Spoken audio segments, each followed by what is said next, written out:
Hello, a warm welcome to BBC World News. I'm Celia Hatton. Our top stories. A man's been shot dead at a Paris airport after grabbing a gun from a soldier on patrol. He was holding the soldier by the neck, and at the same time, he was holding on to her weapon. When we saw that, we realized it was really serious, and we ran away. This is the scene live at Orly International Airport, which has been evacuated. China urges Rex Tillerson to keep a cool head over North Korea. The U.S. Secretary of State is in Beijing for talks. And the Duke and Duchess of Cambridge meet survivors of the Bataclan attack in Paris.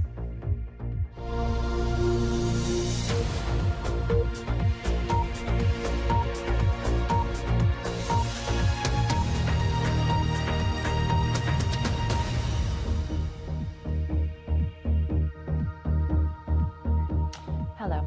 We start in Paris, where a man's been shot dead after grabbing a soldier's gun at Orly Airport. The airport has been evacuated and all flights are being diverted.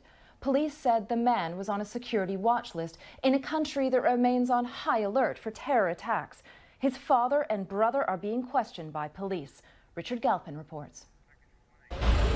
Once again, French security forces scramble to deal with an incident in the capital. This time at Orly Airport. These elite officers know that a man inside who tried to grab a soldier's gun has been shot dead. But they don't know if there are any other suspects still on the loose in the terminal, or if there are explosives. Meanwhile, thousands of passengers poured out of the building after being ordered to evacuate and are now stranded. Some witnessed the incident. He was holding the soldier by the neck, and at the same time, he was holding on to her weapon. When we saw that, we realized it was really serious, and we ran away. And then we heard 2 gunshots. The security forces have not found any other suspects, but say the man who was killed was known to the intelligence agencies and had shot and lightly injured a police officer in the city earlier. Part of the airport may remain closed until this evening, with anti-terrorism officials now dealing with the case. Richard Galpin, BBC News. Ellie Guterte was in the airport traveling from Paris to Rome with her family when the incident happened. She joins me now on the phone. Ellie, thank you so much for speaking with us. Can you take us through what happened to you in the airport this morning? Yeah, so we were sitting, my family and I, in Hall 3 when we heard loud sounds and people started running. And we were confused at first about what was happening, and there was several people yelling at us to run the other way. So we went outside and were evacuated. And we waited outside for about an hour, and none of the officials really told us what was going on. And then after that, we were ushered back inside of the airport, where we sat for a while. And then more police showed up with machine guns, and we got evacuated into Hall 1. So you were brought back into the airport. You waited outside for a while, and then you were brought back inside. Was it explained to you why you were being brought back inside? No, nothing was very clear. And when you were waiting, were they all passengers you were waiting with, or were there some airport staff with you? Who was waiting in this group area? There were passengers and there were flight attendants. And how was everyone feeling? Very scared. And so everyone, you were all speaking together. Did you hear anything during this incident when you were told to, when everyone was running? Did you hear anything preceding that? No, we never heard any of the gunshots.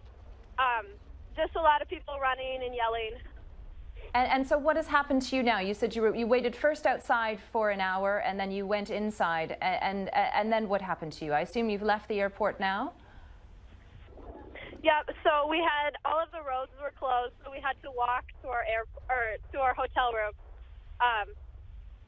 And all of our flights were canceled, so we have to make other arrangements.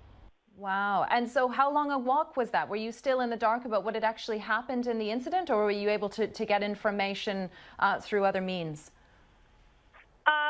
Yeah, for a while we didn't know what was going on until we came back into the airport. We were able to look on BBC News, actually, and figure out what was happening.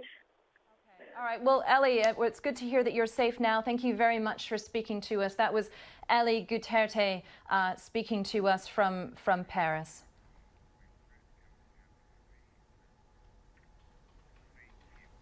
Moving on to other news now. An operation has begun to evacuate rebel fighters from their last enclave in the Syrian city of Homs. More than 12,000 people are due to be moved to rebel-held areas in northern Syria under an agreement reached with the government.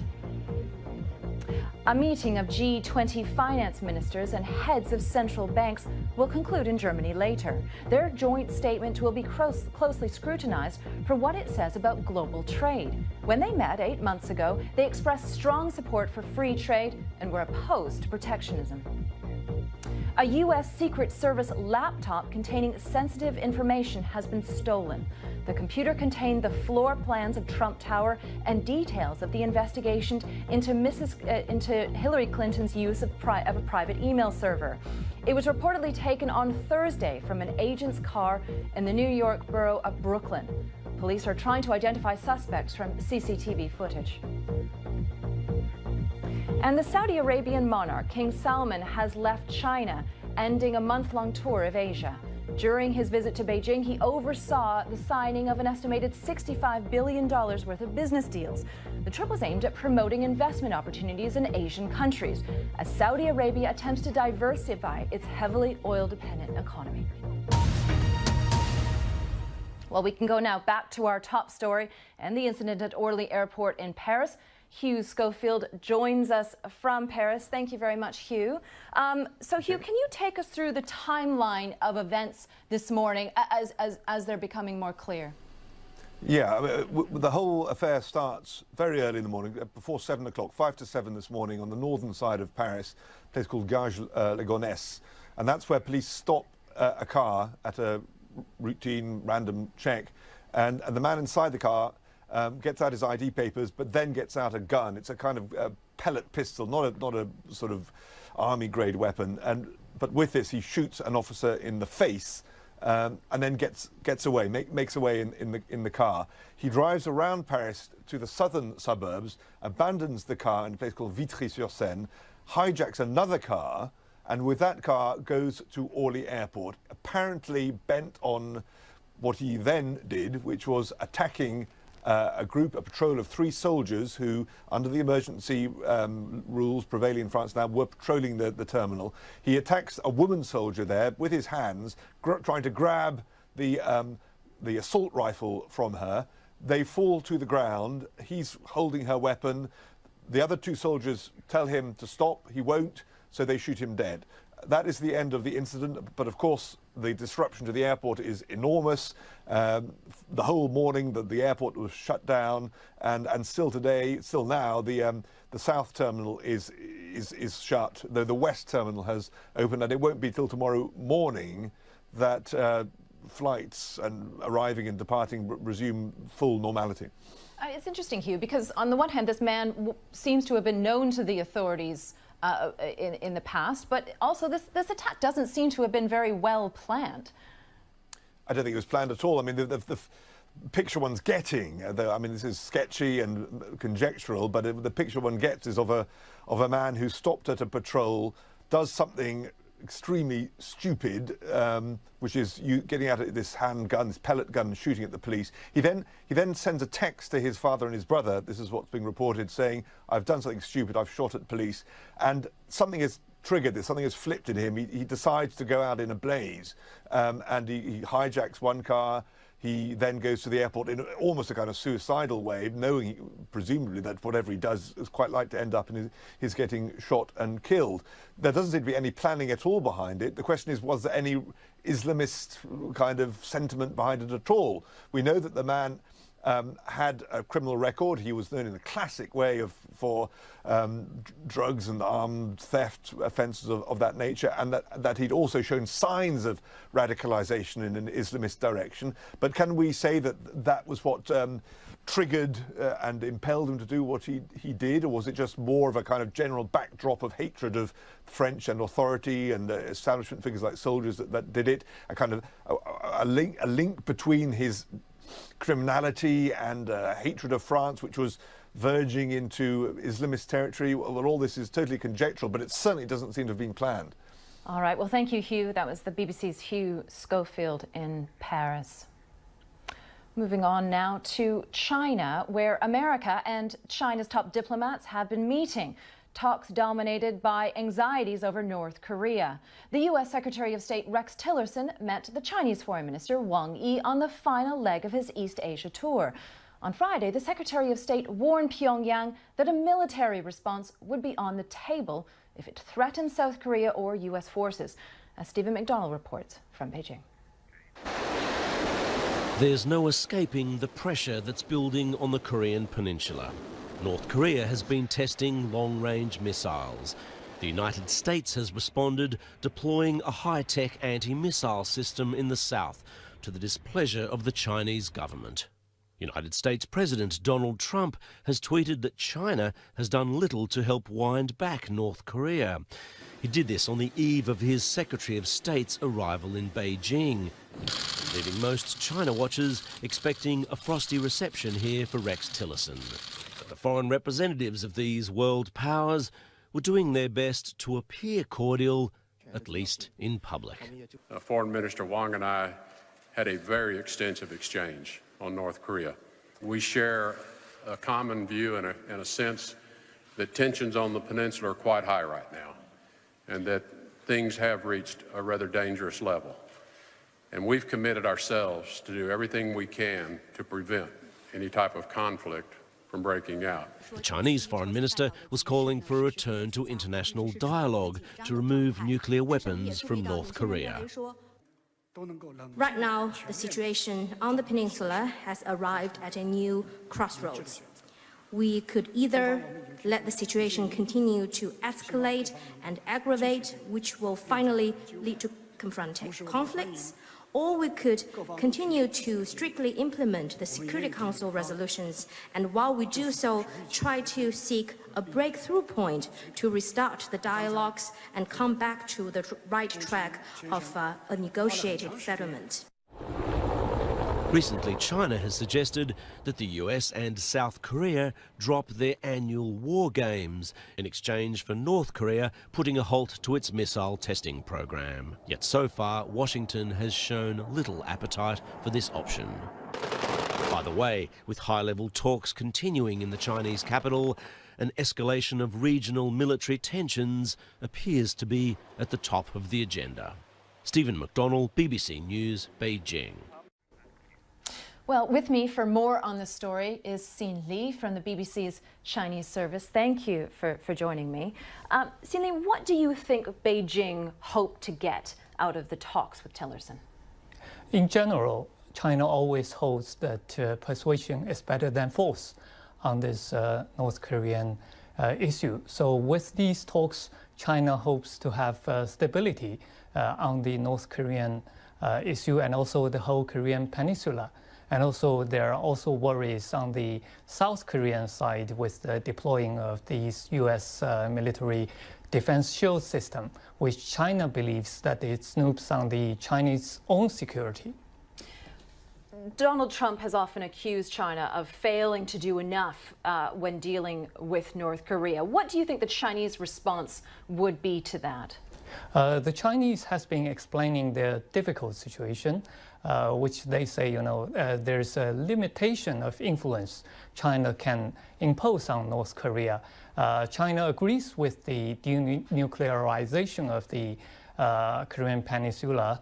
However, there's a limitation of sanctions that China can impose on it, and there should be some kind of room allowed when the sanctions are imposed for the grassroots North Koreans to have a basic living. And of course, it's commonly argued that China simply doesn't want North Korea to fail as a state. What do you think about this? Because China, there's a lot of experts talking about it. There are worries about huge influx of refugees once there's chaos. If the regime in Pyongyang collapses. There are also earlier examples like Iraq or other places in the world. So for the Chinese experts, they are talking about any kind of possible situation, and there are a lot of worries. We're going to have to keep our eyes on the situation for a long time to come. Thank you very much, Xin Li, from the BBC's Chinese service.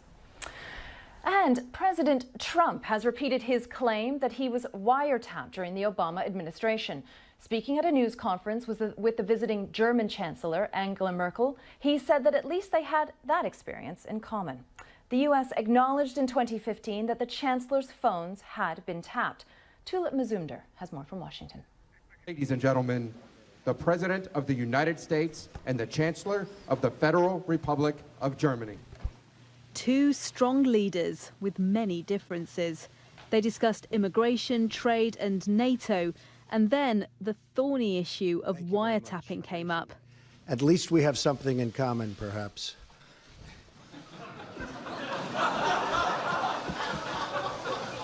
It was an awkward joke that didn't seem to particularly amuse the Chancellor. The US admitted in 2015 to tapping Angela Merkel's phone. There's no evidence supporting Donald Trump's similar claims. And today he distanced himself from suggestions by his own press secretary that British intelligence may have been involved. All we did was quote a certain very talented legal mind who was the one responsible for saying that on television. I didn't make an opinion on it. That was a statement made by a very talented lawyer on Fox. And so you shouldn't be talking to me, you should be talking to Fox. Downing Street says it has been assured the US will not repeat the claims. Chairman of the Intelligence and Security Committee in the UK, Dominic Grieve, said, "I note GCHQ's public denial of the potentially damaging allegations against them. This was an unusual step by the agency, but it clearly indicates the strength of feeling about this issue, and I echo that sentiment." In an exclusive interview with the BBC, America's equivalent agency to GCHQ had this to say about the allegations of UK involvement. What would be the advantage to the UK government of doing something like that? The cost would be immense in comparison to any value. So, of course, they wouldn't do it. It would be epically stupid. Arriving in Florida with his family for the weekend, the president will no doubt be reflecting on yet another controversial week in office. His travel ban was blocked for a second time, the sums on his healthcare plan were severely criticised, and his administration managed to rile one of its closest allies. Tulip Mazumdar, BBC News, Washington. Stay with us on BBC News, still to come. British troops head to NATO exercises in Estonia, in the UK's biggest deployment in Europe since the end of the Cold War.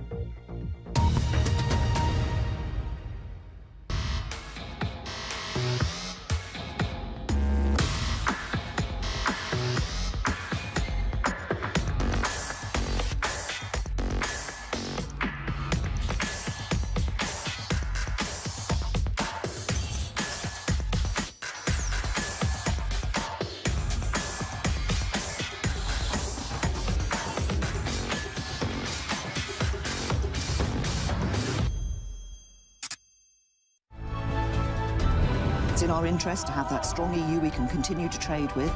They have an interest in being able to trade with us.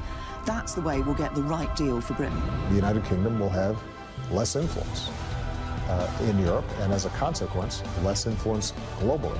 Through this vote, the UK has begun to bring down what I've called the Brussels Wall. But this deal does no longer exist. If we are out, we're out. When big names talk, they talk to the BBC.